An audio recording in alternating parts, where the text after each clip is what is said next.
നമസ്കാരം എല്ലാവർക്കും super striker ന്യൂസിന്റെ പുതിയ videos. Kerala Blasters vs east Bengal.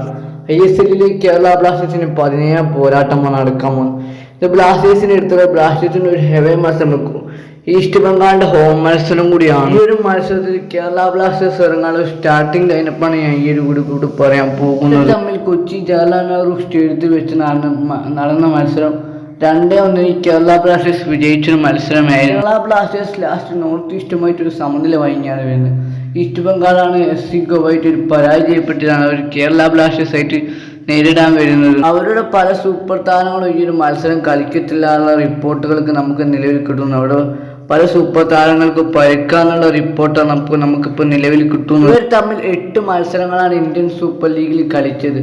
അതിൽ കേരള ബ്ലാസ്റ്റേഴ്സിന് 3 വിജയവും ഈസ്റ്റ് ബംഗാളിന് 2 വിജയവും ബാക്കിയുള്ള 3 മത്സരം സമനിലയുമാണ്. ഒരു മത്സരം കേരള ബ്ലാസ്റ്റേഴ്സിന് എന്തുകൊണ്ട് വിജയിച്ചേ പറ്റും, എന്നാലേ ബ്ലാസ്റ്റേഴ്സിന് പ്ലേ ഓഫിലേക്ക് കയറാൻ പറ്റും. അതേസമയം ഈസ്റ്റ് ബംഗാളിന് പ്ലേ ഓഫിലേക്ക് കയറാൻ പറ്റുന്ന ഒരു അവസ്ഥയിലാണ് ഈസ്റ്റ് ബംഗാൾ ഇപ്പോൾ നിലവിൽ നിൽക്കുന്നത്. കഴിഞ്ഞ മത്സരത്തിൽ ചുവപ്പ് കാർഡ് കിട്ടിയ ഐമാൻ ടോളിൻ ഈ ഒരു മത്സരം കളിക്കത്തില്ല. ഗോൾ കീപ്പറായി സച്ചിൻ സുരേഷ് തന്നെയാണ് നമ്മൾ സെലക്ട് ചെയ്യുന്നത്. സച്ചിൻ കഴിഞ്ഞ മത്സരത്തിൽ അത്യാവശ്യം നല്ല രീതിയിലുള്ള പെർഫോമൻസ് തന്നെ അദ്ദേഹം കാഴ്ചവെച്ചിട്ടുണ്ട്.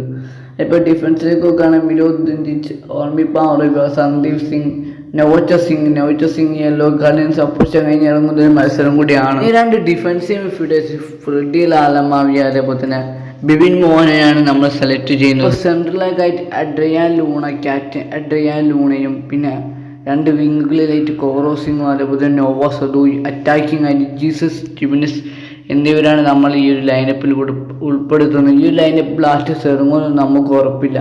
നമ്മളേതായ ഒരു ലൈനപ്പ് നമ്മൾ ഇതിൽ വീഡിയോസ് ഒക്കെ ഇട്ടാൽ നിങ്ങൾക്ക് ഒരു ലൈനപ്പ് ഉണ്ടെങ്കിൽ നിങ്ങളത് കമൻറ്റ് ചെയ്യാൻ മറക്കരുത്. വീഡിയോനെ കുറിച്ച് നിങ്ങളുടെ അഭിപ്രായം എന്തായാലും കമൻറ്റ് ചെയ്യാൻ മറക്കരുത്. വീഡിയോ ഇഷ്ടപ്പെട്ടിട്ടുണ്ടെങ്കിൽ ലൈക്ക് ചെയ്യുക, ഷെയർ ചെയ്യുക, സബ്സ്ക്രൈബ് ചെയ്യുക. നിങ്ങൾ എന്തായാലും വീഡിയോ ഷെയർ ചെയ്യാൻ